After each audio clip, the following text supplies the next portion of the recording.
Okay. So I'm going to call the meeting order and rise, and I'll ask you to stand for the singing of O Canada, please.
So before we start the meeting, I want to welcome two new members at our table. We have our student trustee, Bushra Kadra, and we also have Karen Thompson, who's job shadowing, I guess is another way of watching. She's keeping an eye on these because if we ever need a backup, we have to have someone that's knowledgeable of the system. And so, Karen, welcome to the table.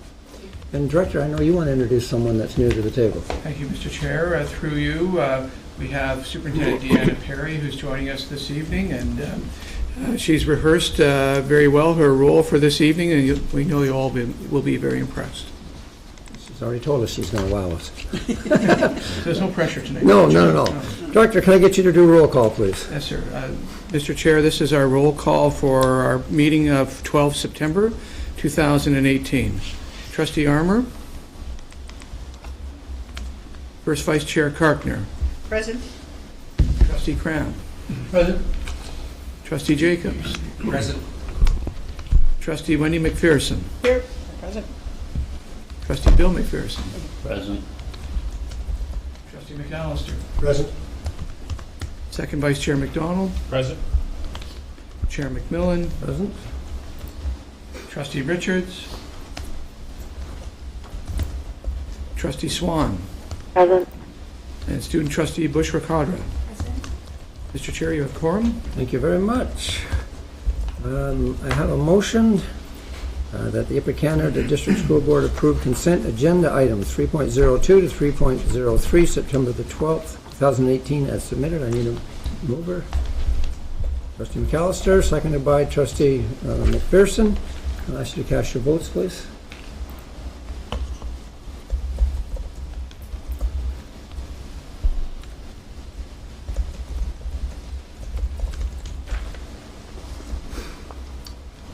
And that carries. Thank you very much. Do we have any conflict of interest declarations? Seeing there are none, I'm going to move into the report to the board from private session, September the 12th. There was a report to the board from private session, June the 20th, 2018, at its committee of the whole meeting in private session. On June the 20th, there were 2 legal and 1 property and 2 personnel matters were discussed. 2 recommendations are brought forward to the board. So a lot of that comes out of 2 motions. The first motion, I need to move in a seconder, that the Upper Canada District School Board approve resolution number PS 2018 June 20th-002, carried in committee of the whole private session under agenda item D-2, D.2, June the 20th, 2018. A mover, Trustee Karkner, seconded by Trustee McDonald. I ask you to cast your votes on that, please.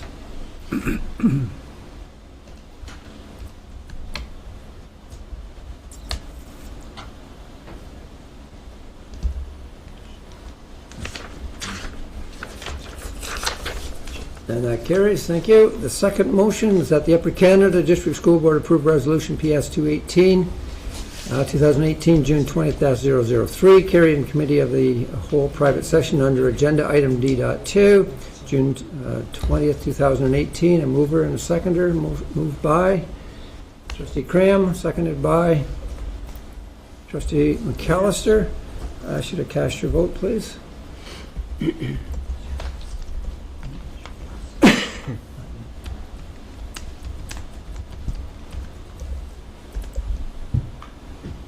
And that carries.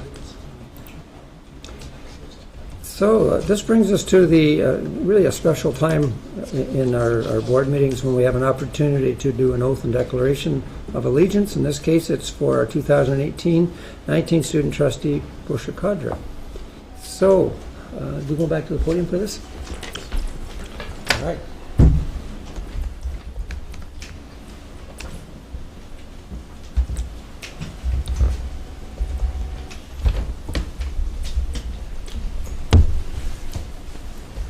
So before I turn this over, on behalf of the Board of Trustees, I want to welcome you to begin with. Congratulations on getting here from Student Senate. You know, you had some competition, but you certainly shone. They were all excellent, but your voice was very clear, very loud in terms of what you are all about. And you know, the role of a student trustee is an important role. It's going to be a real learning experience for you. And as I said to you out in at the Student Senate that day, you're in a very unique position because you're going to see one board end and another board start. And that's, you're the only person that's didn't even have to worry about carrying on, so you have that. So on behalf of the board, we're proud to have you here, and so congratulations. Thank you.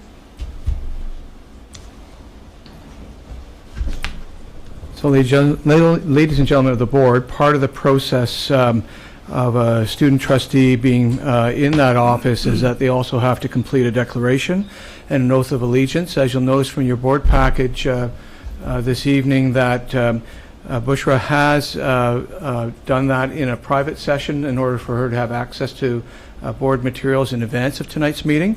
But because we certainly honor student presence, and we want to make sure that that our students and our public and our schools know that the student trustee role is an important one, we want to make sure that we can honor that event in a public ceremony as well. So I'll ask Bushra if you could come just a bit closer here, and then we'll read the declaration. If you could repeat after me. I declare that I declare that I am not disqualified under any act I am not disqualified under any act from being a student trustee on the Upper Canada District School Board. from being a student trustee on the Upper Canada District School Board. I will truly, faithfully, impartially, and to the best of my ability I will truly, faithfully, impartially, and to the best of my ability execute the office of student trustee, execute the office of student trustee, and that I have not received and will not receive any payment and that I have not received and will not receive any payment or reward or promise thereof or reward or promise thereof for the exercise of any partiality for the exercise of any partiality or malversation or malversation or undue execution of the said office, or undue execution of the said office, and that I will, and that I will, to the best of my ability, to the best of my ability, endeavor to represent the interests of the students in the Upper Canada District School Board. endeavor to represent the interests of the students in the Upper Canada District School Board.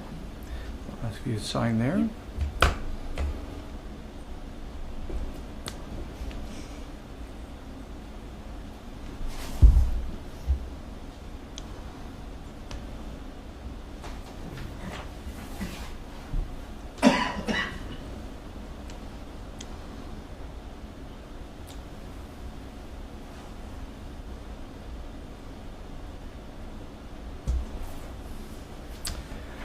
As well, Bushra is performing the role of being a public official, and all public officials in Canada are asked to swear allegiance to the sovereign. So please repeat after me. I, Bushra Kadra, I, Bushra Kadra, do swear that I will be faithful and bear true allegiance do swear that I will be faithful and bear true allegiance to Her Majesty Queen Elizabeth II, to Her Majesty Queen Elizabeth II. Thank you. Thank you.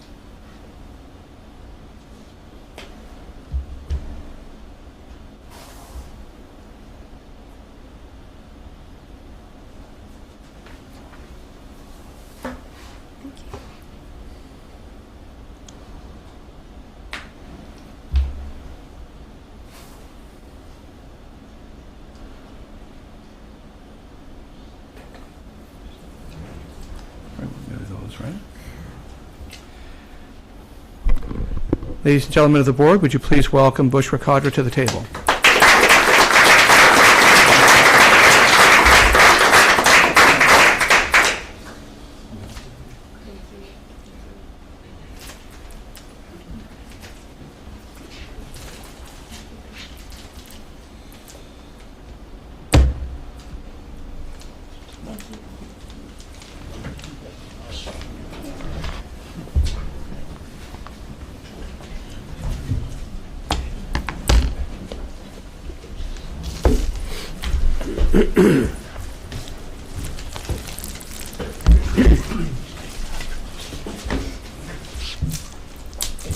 At this point in the agenda, what we, Board of Trustees, will be doing is moving into a private session.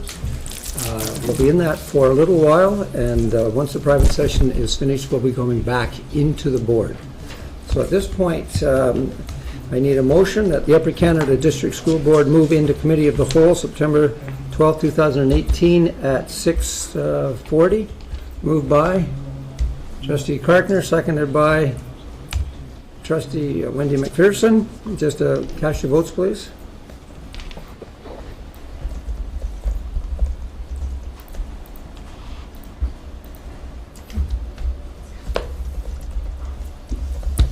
And that should carry.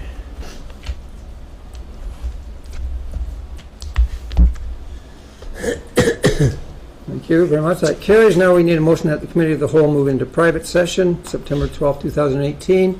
And I need a motion, mover and a seconder. Trustee Bill McPherson, seconded by Trustee McDonald. Cast your votes, please.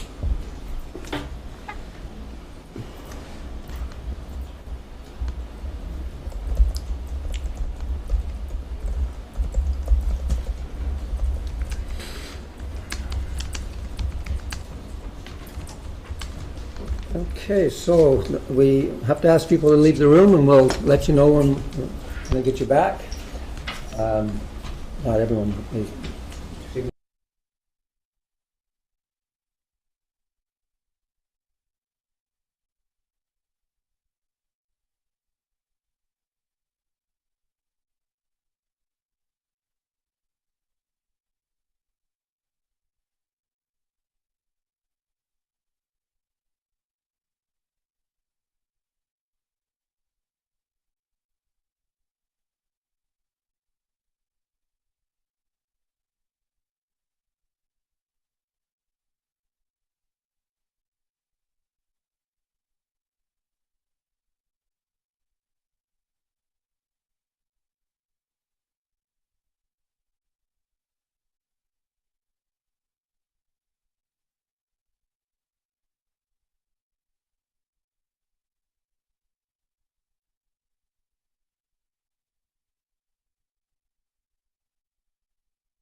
Okay, welcome back, everyone. I need a motion that the Upper Canada District School move back into regular board meeting September the 12th, 2018 at 7:55. Moved by Trustee Carkner, seconded by Trustee Bill McPherson. He moved, I'll take it. Thank you. And just cast your votes, please. Gotta go to that meeting, okay, next one. And that carries. Thank you very much. I'm in favor. Okay. So moving on to the next item, which is financial forecast number 3. I'm going to ask Diana Kingston if you can join us, Diana, at the table. Just come on up and you're going to... Mr. Chair, Yes. if I could, Michael Law is going to do the presentation. That's fine. Michael. Thank you very much. Welcome, Michael.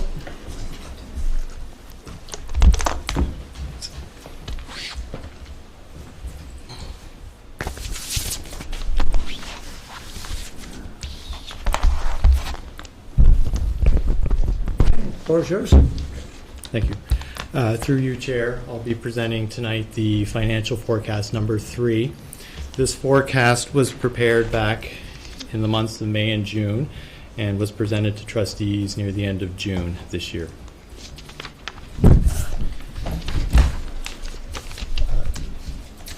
The second slide in the presentation just is a pictorial representation of our financial cycle. And the circled month there, June, represents the financial forecast that, again, we're presenting here tonight.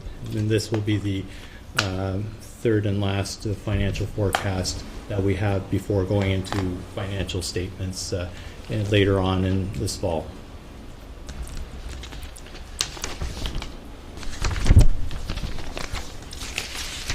The next slide is the first slide on enrollment, and what this does is it shows us a representation of the change in enrollment between financial forecast 2 and 3, and it's broken down by major grade or type of educational service group.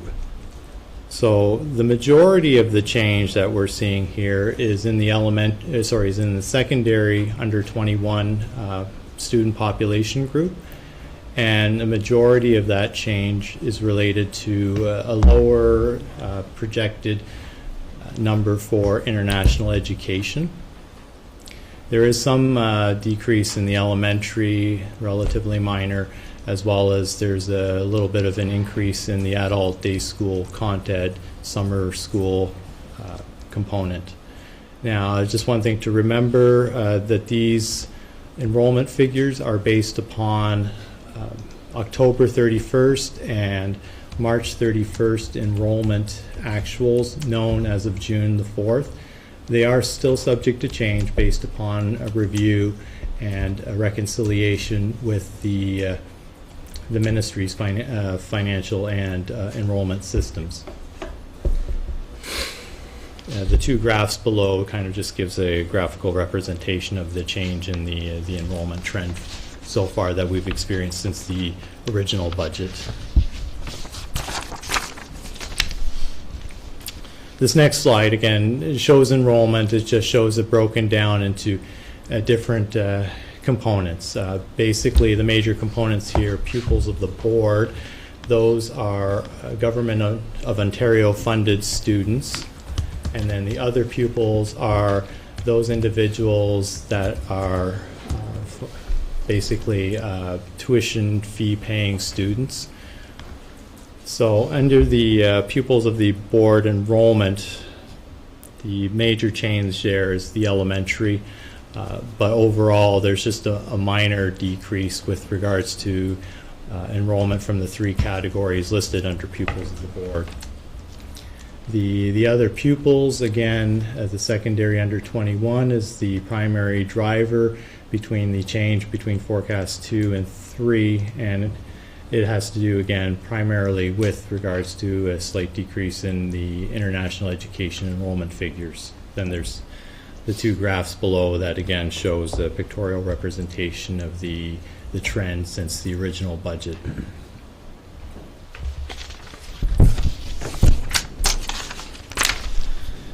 This slide here, it shows the change between financial forecast 2 and financial forecast 3 in terms of the in-year surplus for compliance purposes.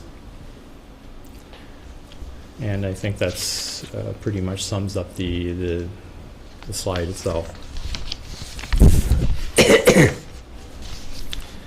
So the next slide here shows the major contributors in terms of the changes between financial forecasts 2 and 3.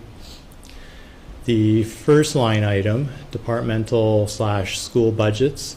So there is a slight decrease in terms of expense, in overall expense as forecasted by both departmental budget owners as well as schools.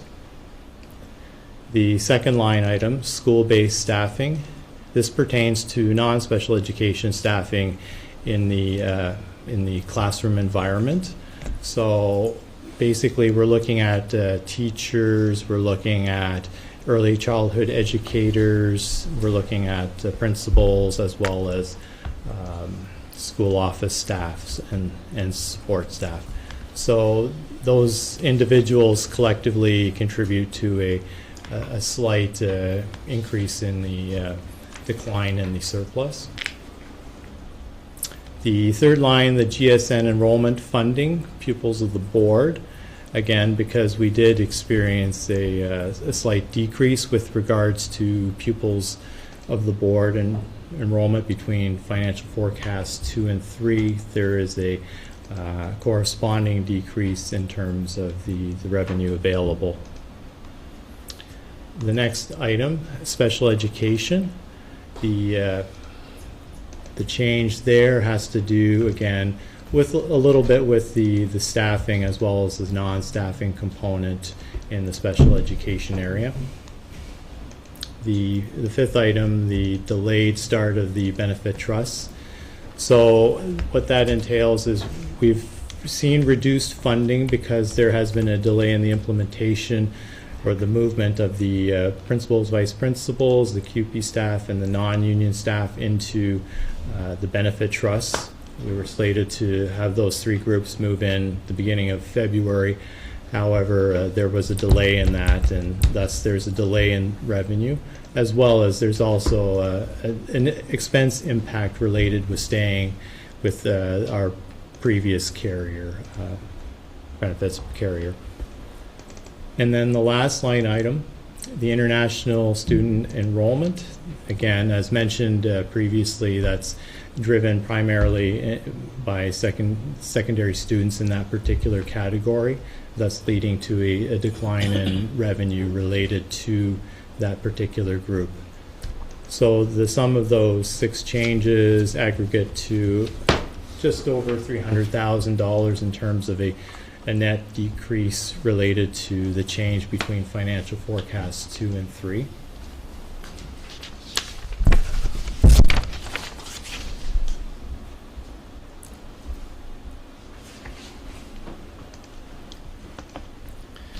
This slide here just gives us just a short kind of view of the aggregate revenue and aggregate expenses for compliance purposes that go into the $203,000 surplus that we're projecting with regards to financial forecast number 3. So, and the chart further below just shows the trend since the original budget that was passed beginning of 2017 in terms of how the movement of the projection in surplus.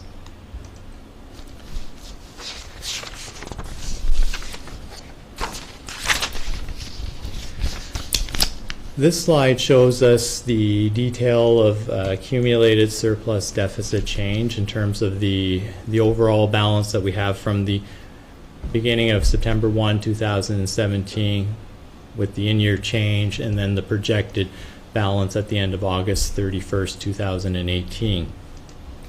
What I'll point out here, line 3, you'll see in the second column the projected in-year increase. That is the approximate $200,000 that you had seen on the previous slide in terms of surplus projected for financial forecast number 3. Then, excuse me, line 4 really shows us the amount of the accumulated surplus that's not available for compliance. In other words, we can't really use that particular line to support regular operational needs. And then line 5 is an aggregate of both the surplus that's available for compliance as well as that's not available for compliance purposes. So that's basically the financial forecast number 3. Thank you, Michael. I'm going to open it up to comments or questions. Seeing there are none, thank you very much. Diane, thank you very much for being here tonight, both of you. Appreciate it. Thank you. Safe travels. Okay, moving on to the next, a debut. I'm going to turn this over to our new superintendent, Deanna Perry. Superintendent of School Operations Safe Schools is going to talk about awareness and operational measures in the Upper Canada District School Board in response to legalization of recreational cannabis. Thank you, Mr. Chair. I'm going to have Principal of Safe Schools Don Lewis join me, and Superintendent Ferguson will also be assisting in the presentation. Certainly.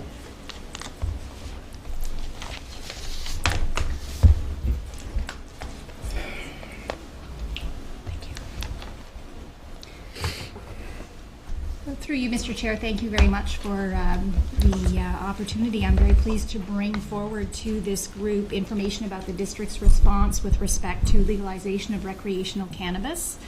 The work that has been done to date really demonstrates the proactive nature of the school district in trying to get in advance of the legalization of cannabis. And what I'm bringing to you this evening is a representation of the measures that we have taken thus far to provide training to staff as well as to provide information to parents and community members. Thanks. So first and foremost, it's really important to note that there already is legislation in place to ensure that our schools will continue to be safe and healthy places. I would like to assure parents and any parents who are listening in at this point, and trustees as well, that cannabis will be prohibited in our schools and on school property. And it is important to continue to maintain safe and respectful school environments. And even though cannabis will be legal, it will not be permissible in our schools. So the legislation will specifically apply to individuals who are 19 years of age and older. This means that for the majority of students within our schools, cannabis will continue to be an illegal substance for them, and it will be prohibited in our schools. And we have codes of conduct that will be in place, that are in place actually, for those students who might be 19 years of age. We've taken a number of steps already, and others are in process at this point to provide information and training prior to October the 17th. We've already undertaken one training session with all administrators in partnership with the local public health units. Principals and all staff are very committed to maintaining the safe and healthy school environments that we have, and are actively engaging in learning to ensure that this continues in their work. Further training will be provided, and we will also be reviewing board policy and protocol to ensure that they are reflecting the changes to the legislation. Importantly, that cannabis is not permissible in our schools. So at this point, I would like to invite Superintendent Ferguson and Principal of Safe Schools Don Lewis to speak about the specific plan that we are implementing with respect to education and training in advance of October the 17th. So I'll turn things over to Don Lewis. Thank you, Deanna. On October 3rd, we're going to be inviting school staff, those who have the largest role in helping to support student wellness. You can see the list up there, both from our secondary schools, our 9 to 12 schools, our 7 to 12 schools, and then also our K to 6 and K to 8 schools. I will also be inviting our special services counselors, who often are the ones who have the role to help connect some of our highest risk students to some of our community agencies and working hand in hand with school staff. They'll be attending that day for a Safe Schools Training Day that will be taking place up in Kempville. We're going to have sessions related to cannabis awareness education that are going to be led again by the health unit partners that we've been working with so far, along with our police services partners. And as well, Doctors Inglis and Armstrong will be connecting with some of the work that I know that they presented at this table earlier around substance misuse and prevention. During the day, staff will also be getting information. Some of it may be a reminder, some of it may be new to some of our staff, around cannabis basics, what it is, its general effects, what legalization means in Ontario and within our schools. Information about the adolescent brain and body and the impacts of cannabis on development and why students may use, as well as the effects of early use. Staff will also be looking at reminders about how it connects to our health and phys ed curriculum, both the reissued document for K-8, where it's first discussed in grade 4 and then on through grades 5, 6, 7, and 8, and then the secondary curriculum from 2015, where topics are developed from grade 9 and extend all the way through grade 12. As physical and health education is taught to all of our elementary students and the very high majority of our grade 9 students, we see this as being the areas of focus to help educate our students around around cannabis, and as well to take a look at ways to around risk prevention as well. Along with Drs. Inglis and Armstrong and a group of phys ed teachers, we're also going to be developing some modules that can be then used by our physical and health educators within their classes, all the way from 4 right on through grade 9, to help them support their students in the learning and help support the instruction as well. Through you, Chair. So in addition to all of the efforts we're going to be taking in our school sites that Principal Don Lewis just laid out, we're also going to be working with our public health units to bring some information sessions to parents and community members and students, and these will take place at 18 different sessions that will be held across the district. We'll be doing this in conjunction with the Coterminous Board and with the health units, as I mentioned.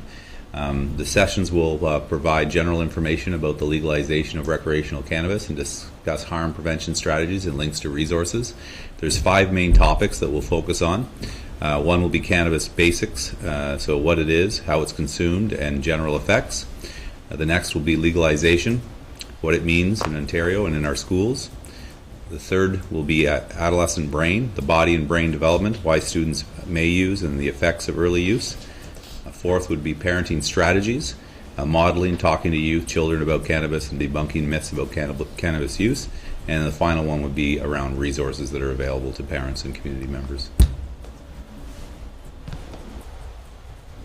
And this slide shows you the different schools that we'll be at throughout the board. Some will be our schools, and some will be the coterminous boards that we're partnering with.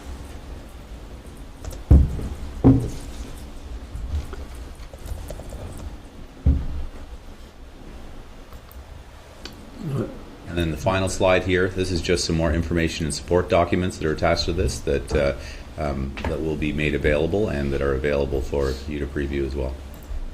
And we'd be happy now to take any questions that people may have. Thank you very much. I'm going to open it up to comments or questions, and I believe Trustee Wendy McPherson, you had your hand first, then Trustee McAllister. I have 3 questions. The first one is, what would be at all possible that we could get this serious with cigarettes out of our schools too? Like, would this be a good time to say no cigarettes too, kids? Or because, I mean, if we're going to start saying this is for your, for your health and the damages that marijuana does, I mean, could we not do the same for the cigarettes? Well, I think right now we got to stay on this particular topic. I think it's well noted, no question about that. But let's stay on the topic up with this one. And you come back to me for next one. Mm-hmm. Do you have another question related to the presentation? Oh, yes. Yeah, okay. Yeah. Is there any help from the province for the training our teachers at all? Any money from them? Any comment from them at all about what we're trying to do here for our schools and because of them? No, Director, you want to start with that? Yes, Mr. Chair, through you, I'll begin. For this particular strategy that was presented tonight, school boards have received funding to help support public information sessions, working with parents, and the production of materials that would be distributed at these meetings. It also is the source for our being able to work with staff and release them from their responsibilities over the next several weeks when we have training sessions with them. So we had received that funding, and it was received at the end of the spring. Thank you. Can you hold on to your third question? We'll come back. Trustee McAllister? Yeah, thank you. Obviously, this is a very important topic, and I'm particularly pleased about the public sessions that will be held for the parents in the 18 sites and whatnot. What measures are we taking to promote this amongst parents? Through you, Mr. Chair, we have had communications department involved in publicizing out to the system. The local public health units are also publicizing the various sessions. It has been posted on school websites. It has been promoted within the schools, and a lot of communication has gone out with respect to the sessions that are upcoming. Okay, thank you. Thank you. Trustee Bill McPherson. Through the chair. Coming from Smiths Falls, that is, is famous for a factory in town. Are we approaching this as a good thing that will require certain controls and responsibilities? Or are we approaching this as a bad thing? Are we going to promote responsible usage if you're over 19? Imagine it parallels your alcohol policies. Maybe I'm grasping at straws here. Director, I'll let you handle that. Thank you, Mr. Chair. Through you, you may note that in the beginning of the report, it's referenced as a multi-step approach to fully prepare schools and parent community to be better informed about what legalization is all about. We don't, and we will suspend value judgments, but in the same way that we provide education about risk reduction when it comes to alcohol consumption and as it relates to risk reduction as it relates to tobacco use. We understand that we're trying to educate and provide information about lifestyle choices and commitments, and we really do believe that that is in conjunction with working with families and parents, how we best support our students in engaging this new reality in our communities. Student Trustee Carter. Through you, Chair. Similar to what Trustee McAllister said, this is very interesting, and we need it very much in our schools. I was just wondering how we will increase these sessions towards students and educate students on cannabis use in schools. Through you, Mr. Chair, as Mr. Lewis indicated during his part of the presentation, he discussed looking at creating curriculum modules that are mapped to the health and physical education curriculum, and also looking at bringing more information to administrators that they can bring back directly to their schools to work in their schools. I understand that's very important, and it's going to be very effective. However, physical education is only a prereq in grade 9, and many students begin to be exposed to these things in higher grades. How will these sessions with parents, let's say, help lead us towards making sessions for students or in schools? Through you, Mr. Chair, that is an excellent question, and we have been discussing with respect to the sessions as they continue to evolve how we're going to be bringing this back to the school level, because you are correct in the fact that physical education is not a compulsory credit for beyond the grade 9 level. Thank you. Any other? Trustee Wendy McPherson, back to you. Question number 3. Yes, thank you. You had mentioned something about the policy of people over the age of 19. How would we be dealing with people of the age of 19 with cannabis on them? Do we just seize their cannabis, or? Director, we'll start with you. Mr. Chair, I'll begin, and then I'll ask our safe schools people to further elaborate. As is the case with alcohol and tobacco products, while they are legal, they are not permissible in schools and school property. So there is an effort always to make sure that we help to draw that distinction to students, because we do have students who are of the age majority and would be able to purchase alcohol and tobacco, and in the very near future, cannabis when it's legalized and available in communities. So part of our role here is to help to reinforce the difference between how schools operate and what is permissible on a school site versus what is your legal entitlement to do as a person of age majority. I'll turn it over to the superintendents and Mr. Lewis to see if there's anything that they'd like to comment on. Through you, Mr. Chair, we also have various legislation in place already, including the Smoke-Free Ontario Act, which prohibits smoking on or around school properties. We have codes of conduct that are in place in each one of our schools that prohibit substances like alcohol and soon to be cannabis on school properties, and we have that in place. Thank you. Just for clarification, that cigarettes are allowed on the student, they're just not allowed smoking them on the premises. Mr. Chair, that's correct. Okay. Yeah, sorry, I thought I understood you different. Okay. Trustee Bill McPherson. Enforcement. I realize that maybe this is beyond this discussion. The alcohol, I believe, Alcohol and Gaming Commission enforces the Alcohol and Smoking Act. Are they going to be, we call them the smoke police, are they going to be part of the enforcement of this new Cannabis Act? Through you, Mr. Chair, I sorry. don't have the answer to that particular question, but it's something that I can certainly find if it's information that you would like me to find. Director, do you have something to add to that? Mr. Chair, I would like to add something. This would have preceded Superintendent Perry's time with us.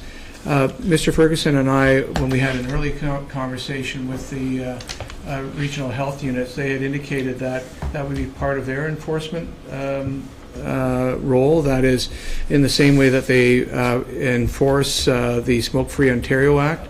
If someone was smoking cannabis in or near places where smoking is banned, they would be enforcing that that obligation to ensure that that was not occurring on school property. Okay, thank you. Any other comments, questions? Trustee Jacobs. Question. This seems to be the focus of this is to educate our parents and students on recreational use. Is that the extent of the information that we're going to provide for everyone in educating them along the lines of, is this the whole gamut of everything of our involvement in this particular area? So through you, Mr. Chair, right now we are trying to come out in advance of the legislation and the legalization of cannabis so that we have information on the ground prior to legalization. And it's very important to get that information into parents' hands and the hands of our administrators at this point, because they're going to be essentially, potentially, first points of contact within our schools and within families. So that's where we're at currently with it. It will evolve as the legalization implementation evolves. Thank you. Trustee Cram. Thank you, Chair.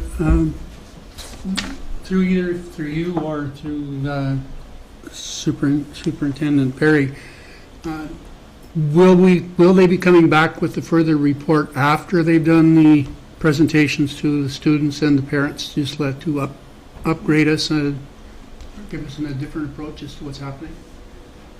Mr. Chair, through you, we would be pleased to update the board on how we're addressing this change in our local communities. We know that trustees would be interested about what we're hearing at the schools and what efforts have been productive and successful. Okay, seeing there are no more comments or questions, I'd like to move on. Thank you very much.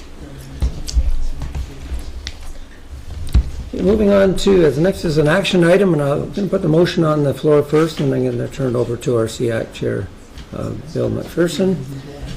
There's a motion that the Upper Canada District School Board ratify the appointment of Association Representative MacArthur Millen, parent of for children's mental health at the PCMH Brockville chapter, as a Special Education Advisory Committee SEAC member effective September 13, 2018. Do I have a mover?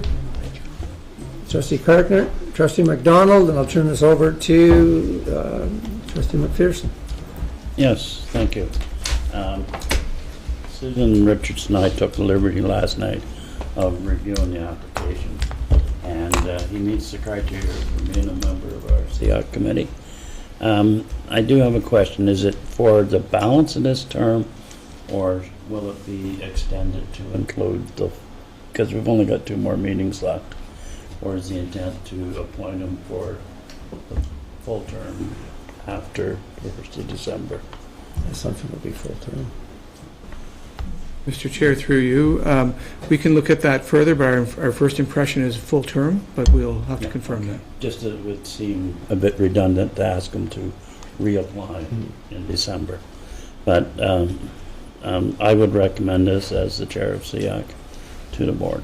Mr. McDonald, do you want to add something to it?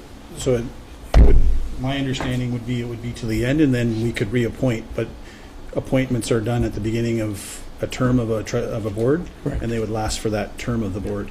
So it would be till the end, and then have to be formally redone for the next 4 years. Yeah, one of the challenges of SEAC is getting representation from the various associations. This is a new association for us, so we're quite pleased to see it coming forward. So it's just, Trustee McDonald, this is a ratification, really, the second time around, right? You make sure everybody still wants to. Yeah. All right, so right now we have the ratification for it. It's on the table. Okay. So we have the motion. Any other comments or questions? Okay, I'll ask you to cast your votes, please.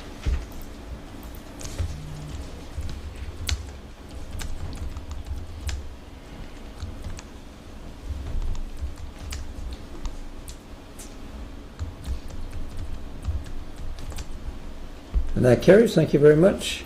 Moving on to the next item is, again, SEAC Chair Bill McPherson, Special Education Advisory Committee membership resignation. Okay, thank you again. And as the saying goes, you gain some and you lose some. In this instance, we have one of our members has chosen to retire. Lisa Brennan, she represented Autism Ontario. And she has, well, like most volunteers, she has probably got a great many irons trying to keep them warm. And so she has chosen to retire from our committee. And so it would be my recommendation that we accept this resignation. Okay. We don't need a motion on that. Okay, sorry. Thank you. It's an information thing then. Thank you. Any comments or questions? Okay, thank you very much for that, Trustee McPherson. Moving on to the next item is strengthening school board governance and support results of Minister of Education consultation. I'll turn this over to our director. Thank you, Mr. Chair. Through you, trustees, you may recall that around this time last year, trustees were invited to be part of a working session where they had produced information and feedback to provide to the Ministry of Education regarding a consultation that took place about school board governance. Trustees may recall that there were 4 particular topics that the board provided feedback on: the concept of an integrity commissioner and the trustee code of conduct, trustee honoraria, the electronic participation in board and committee meetings, and lastly, trustee term of office and election process, and I should say as well, also about Director of Education qualifications. There was also the opportunity for the board to seek feedback from its own advisory committees, and we did that and provide opportunity to do so at the SEAC. As Mr. McPherson may recall, a Parent Involvement Committee, our Student Senate, and then lastly the Indigenous Advisory Circle that the board has as well. This information was sent in November 2017 to the Ministry of Education, and by March 2018, the Ministry advised that there was 119 submissions received province-wide, and some decisions were made that translated into regulatory changes for school board governance. The first change, which is not going to affect this particular board, is that all boards are required in the province of Ontario to have a code of conduct in place, and that it must be posted and accessible to the public. Our school board, Mr. Chair, has that addressed and has had that addressed for some time, both in terms of having a code of conduct for trustees and also having it accessible to the public, which is part of the board's policy register. What is different, and what the board will have to make adjustments to, is to ensure that after each new board is in place, that the board must review the code of conduct and pass a resolution advising whether or not there would be any changes, if any changes in fact are necessary. That's not going to be unfamiliar to the board insofar as there is different policies in the board's register that is reviewed either annually, like occupational health and safety, or on some sort of cycle, and this would be one of those policies that would have to fall in place. Mr. Chair, further, there was also some decisions around electronic meetings, and a new regulation was passed by the province in the spring of 2018.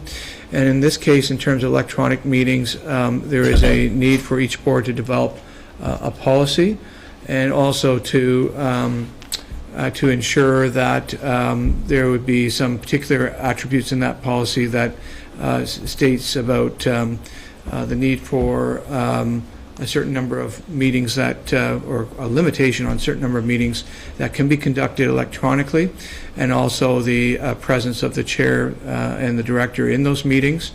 The regulation also provides for an exemption for the chair to be present under certain circumstances, and that would have to be reflected in the policy.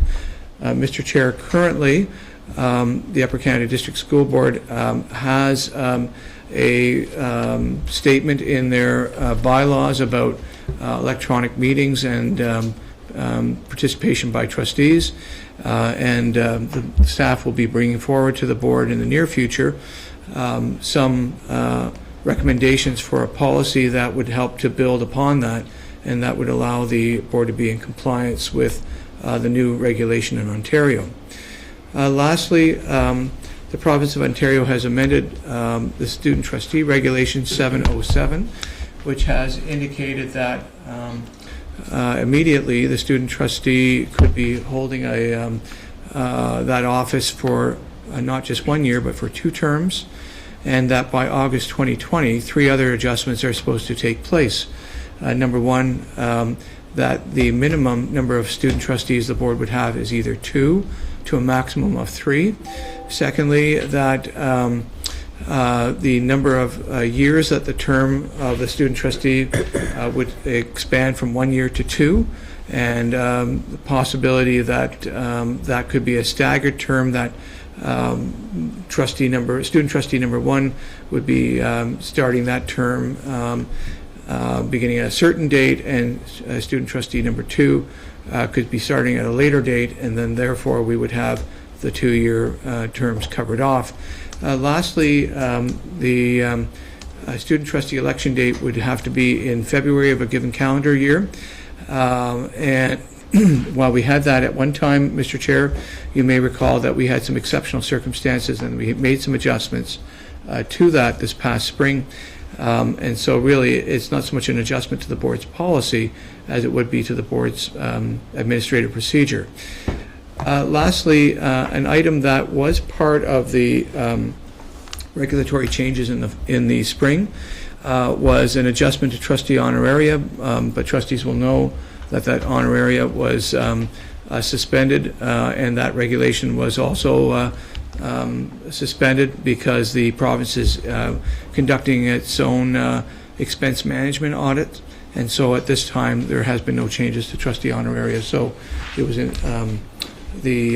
while the regulation was in place in the spring, it has been frozen and is not currently active. So, Mr. Chair, in conclusion, what's going to be occurring then is staff will be bringing forward some changes to, recommended changes to the board's policies to reflect the current state based on the school board governance focus that the province brought forward this past spring. And I'll bring it back to you to see if there's any questions. Thank you. We look forward to that. Comments or questions? Trustee Bill McPherson? In reference to student trustee, they are using the word option when it comes to term limits, I believe here. It says, provide school boards with immediate option, provide your student trustee with a 1-year, 2-year term of office. Am I reading that correctly? In other words, they're not mandating a 2-year term. Mr. Chair, through you, by August 2020, they will be mandating that. Oh, I see that. Okay, my mistake. Student trustee Cadre. Through you, Chair, just a comment. Many school boards across Ontario have 3 student trustees, especially if they are large in geographical size. So they'll have one on the east and then one on the west, and then they will have an Indigenous student trustee. That is just something that I have noticed being a part of the Ontario Student Trustee Association. Just a quick comment. Thank you. Any other comments or questions? Thank you for that, Director. We look forward to the next steps in that. Okay, moving on to the next is the Director of Education's work plan and status report. Number 4. Thank you, Mr. Chair. It's my absolute pleasure to bring back this final update on the work plan that senior staff and all staff have been engaging as a way of supporting and implementing the board's direction and strategic directions for 17-18. I'm going to ask if Ms. Workman could help to distribute the paper copies of this. And the reason why tonight paper rather than electronic is that some of the font is quite small, not because it's fine print, but because there's a lot to share and try to put it in a format that is readable, but at the same time a little bit more difficult to project on the screen. What I wanted to make sure that I could share with the board at a high level is a follow-through on commitments and strong evidence that the key performance indicators that are really part of this work plan have been addressed. And the number one goal that the board has tasked staff is to increase the graduation rate by 2%. For quite some time, the board has had a target of 90% student graduation rate by the year 2020. And from there, the strategic plan of the board and its work plan has tasked staff to engage vigorously at this goal. I'm very pleased to announce, Mr. Chair, that goal number 1 has been fully achieved. We have increased the graduation rate by 2%, subject to confirmation by the Ministry of Education. So what I'm suggesting there, ladies and gentlemen of the board, is that while we have done our calculations and while we believe we have taken our grad rate from last year and looked at what would the percentage increase be, and we have increased the grad rate by 54 students, which we've calculated to be a 2% increase.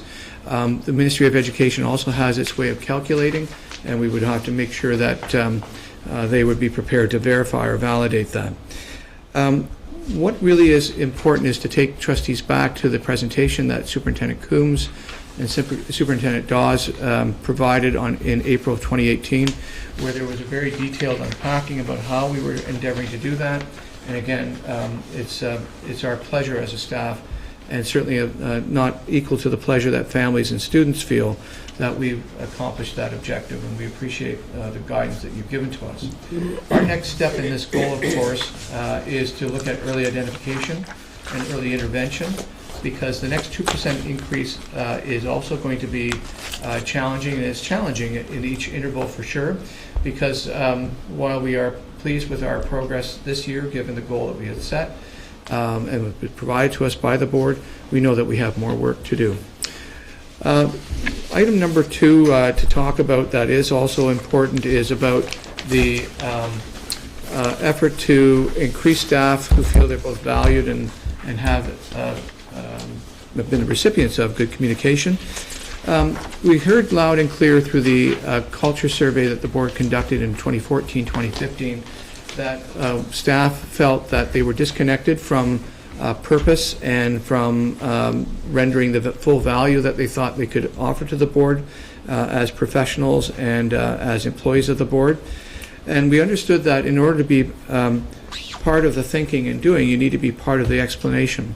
We had a very vigorous effort to approach our staff this year through roundtable discussions, and it is the view of staff that there was a high level of engagement and also a high level of appreciation as evidenced by the exit surveys that we had asked staff to complete about what did they think about those sessions. Were they worthwhile? Did they feel that we were tapping into their expertise? Did they feel that they were contributing? And did they feel that they were also part of being inside the tent about things that were happening that we felt were driving the school board's focus and by extension what we're trying to do in schools.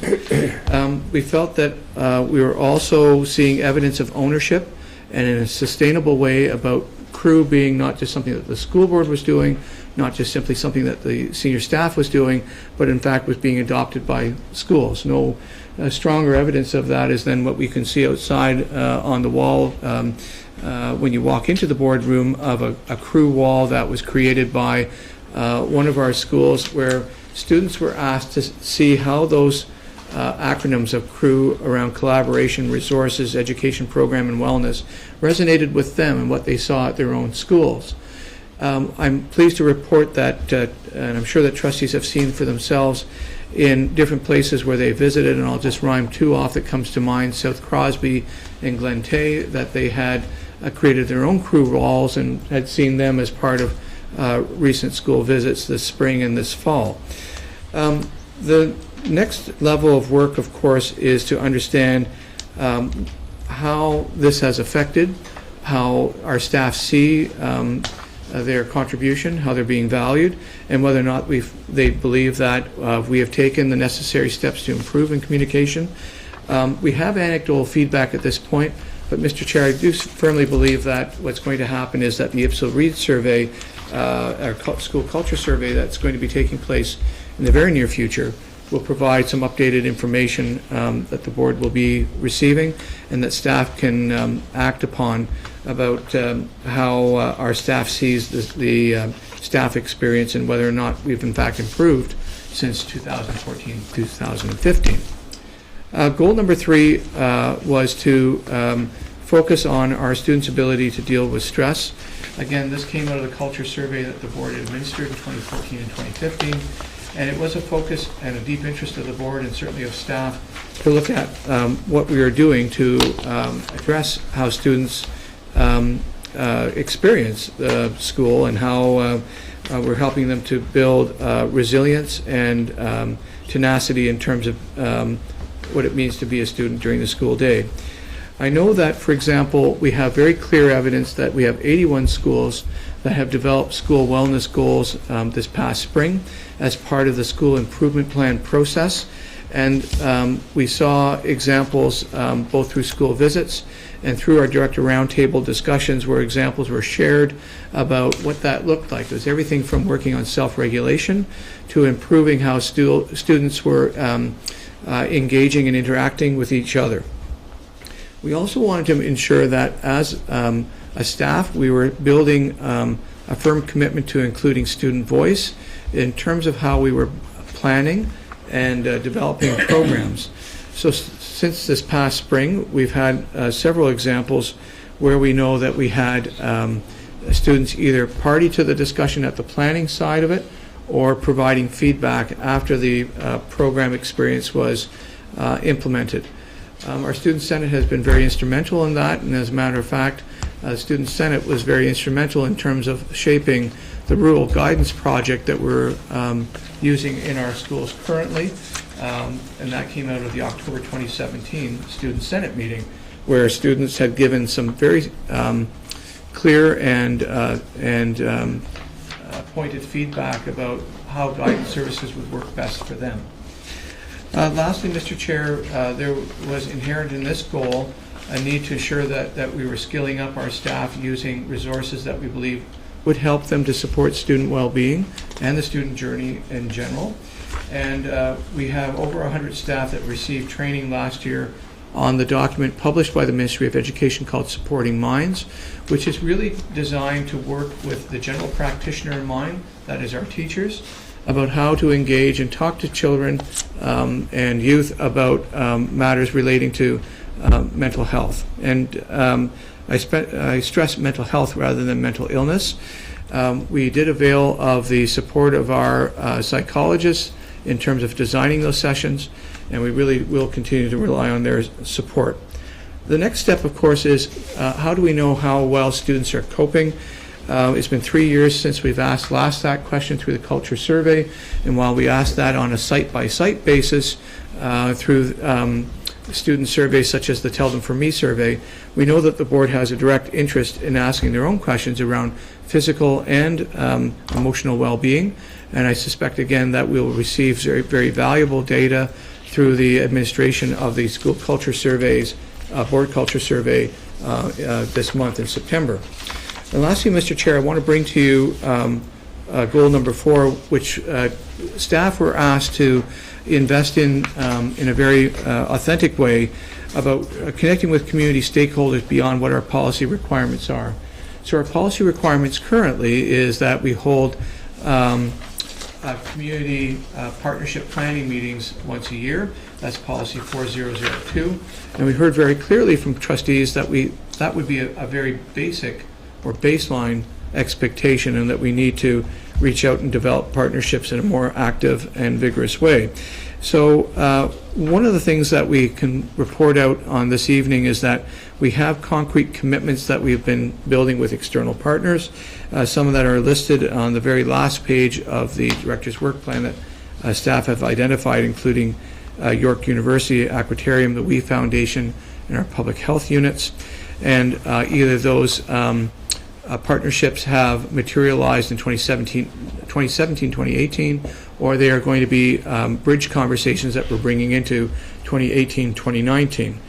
We also are working on liaising with the community and municipalities about what does it mean to connect with them about their human capital needs over the next many years. There's certainly adequate information through the labor market needs surveys that municipalities have been involved in, and we are working and have begun conversations late this spring and over the summer about what would that look like, and how do we get closer to having conversations where we are more tied and aligned with municipalities about what they see, what their BIAs and chambers of commerce are recommending in terms of sustaining local communities, and what kind of graduates and what kind of skills do they require so that they can actually find the prosperous lifestyles as a result of living in their local community and being gainfully employed.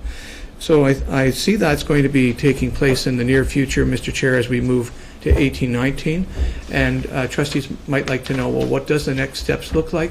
At the board meeting on the 26th of September, staff will bring back what the 18-19 draft of the work plan will look like, and we'll look forward to your comments and your advice as we move forward into this current year.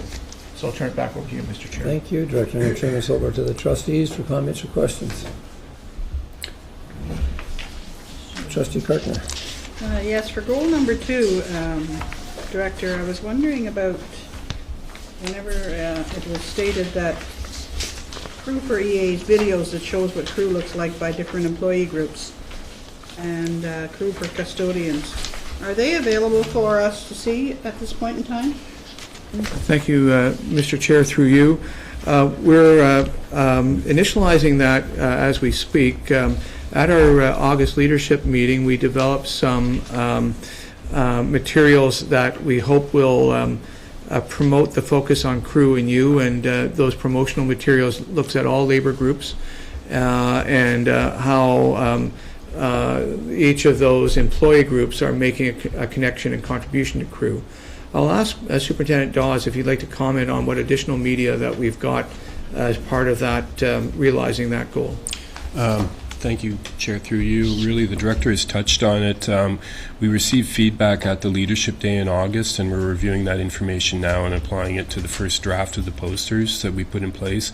We see that as foundational to information that we'll begin to share again through the roundtable sessions that we'll be organizing for this fall. But we did receive some very good feedback at that day and are looking at that now and incorporating it. Trustee Bill McPherson. Thank you, through the chair.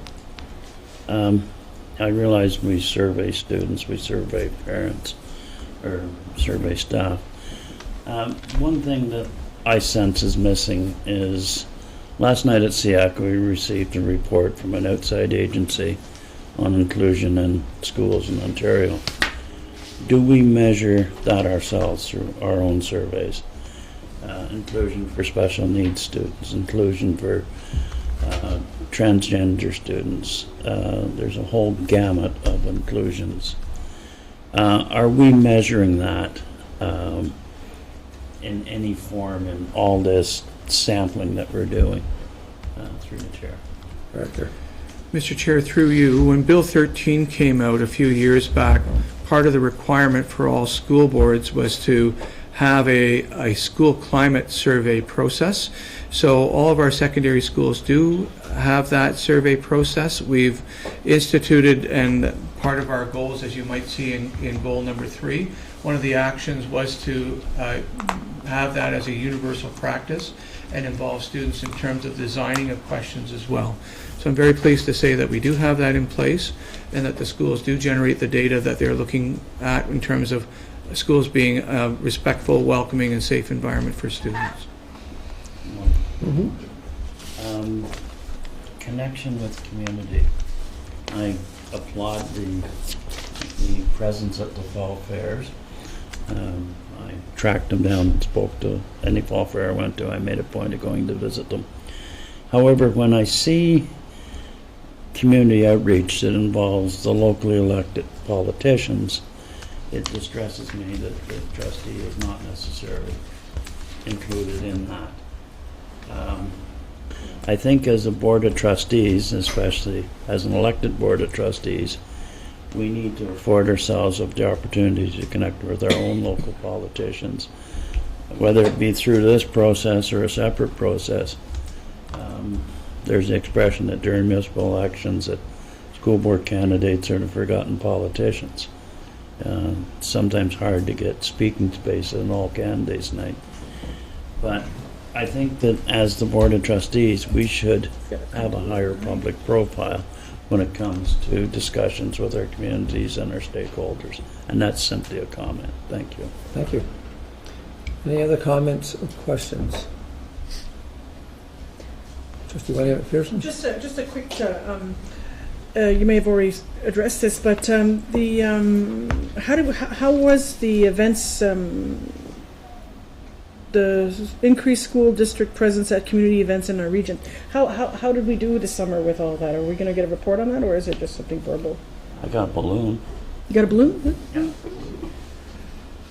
Mr. Chair, through you, ordinarily we would be reporting out annually on, I believe it's policy 300, which is the board's communications plan.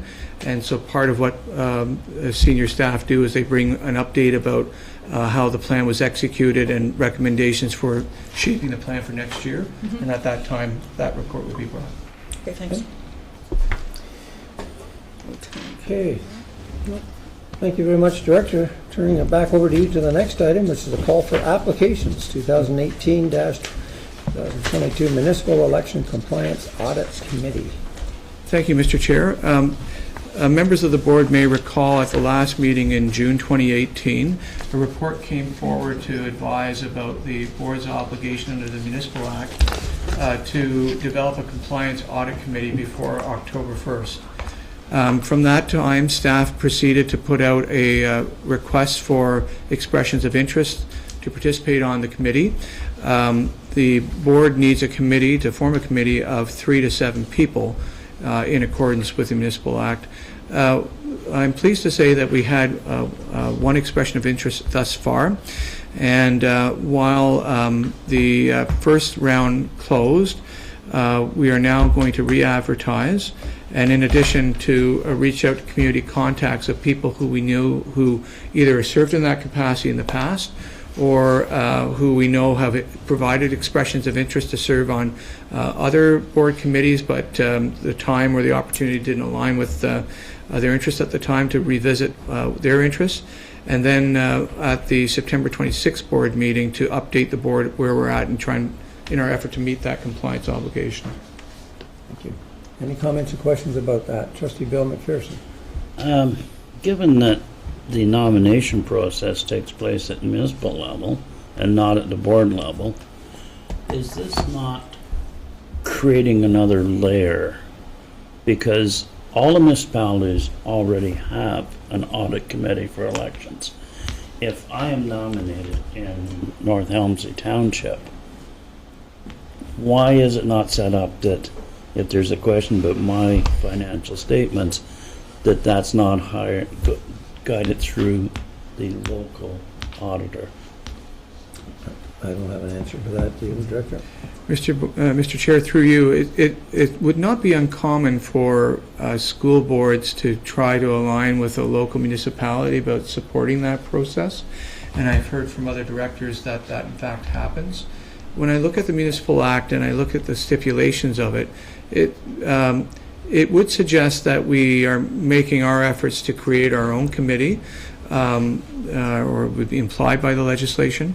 But I do think in order to be compliant, we would look at what all options would be, including whether or not there is that opportunity, as some other boards do try to do that very thing. Mm-hmm. Follow-up, thank you. Through the chair again. What is the cost of establishing a committee like this? Is this a as-needed cost? If nothing is needed, it doesn't cost us anything? Or is there an expected per diem for sitting for the term of this committee? So, Mr. Chair, through you, there are costs. There is honoraria for as a retainer and also a per diem for when the committee would meet.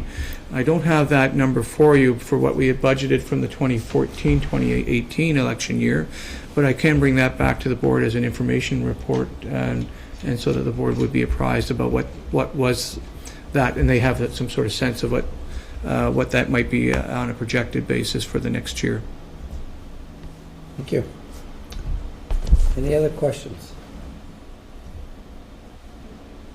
Thank you, Director. Moving on, do you have some closing remarks before we move into a private session? Just one, Mr. Chair. I want to take the opportunity to thank all the people you see around the table here from the senior team that ensured that we had a really smooth start up to the new school year. As much as we try to plan, there are sometimes some unanticipated developments, and there were certainly, we had a share of those this year as well. I do think that the public at large and parents, particularly and our students, would not have noticed that, and that was because of some important work that many people did in the last week of August over the Labor Day weekend, and including the first day of school.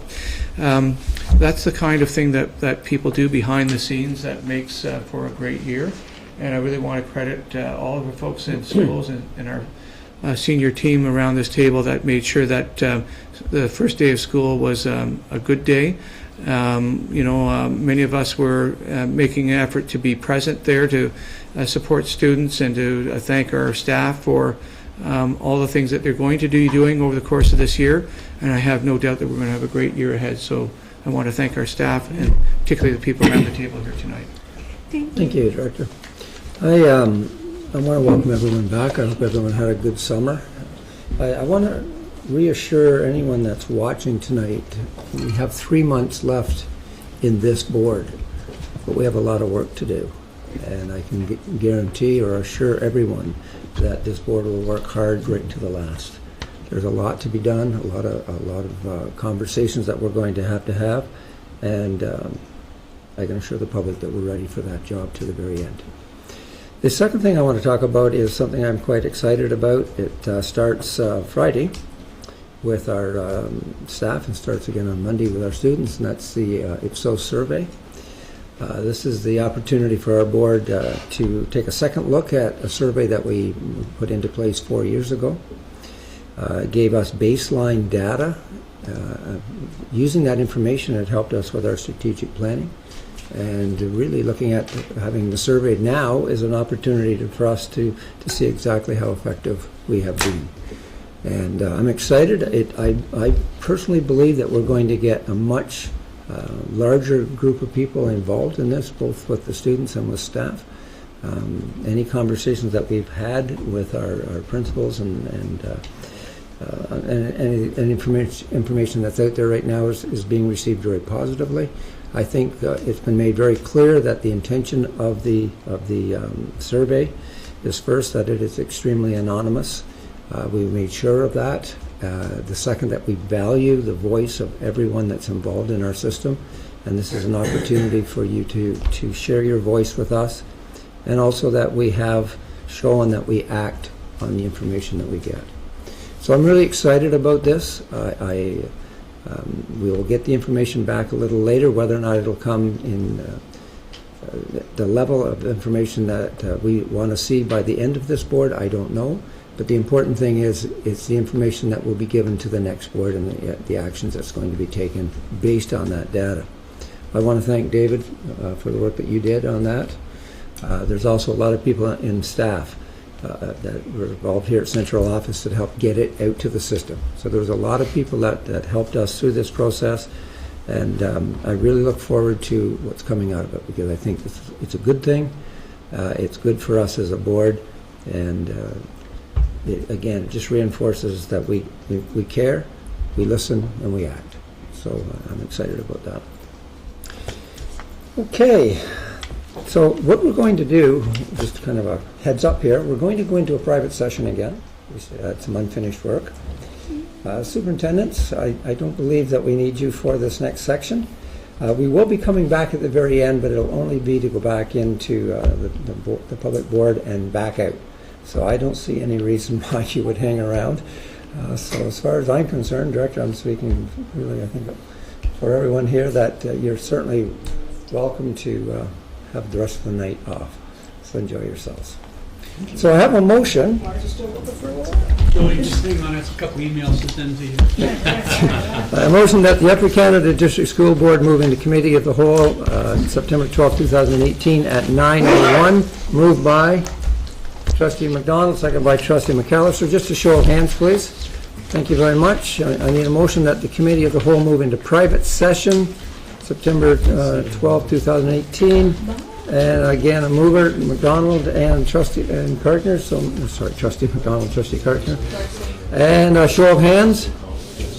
Thank you very much. We'll give about, if anyone needs a washroom break or anything, that's start in about 5 minutes.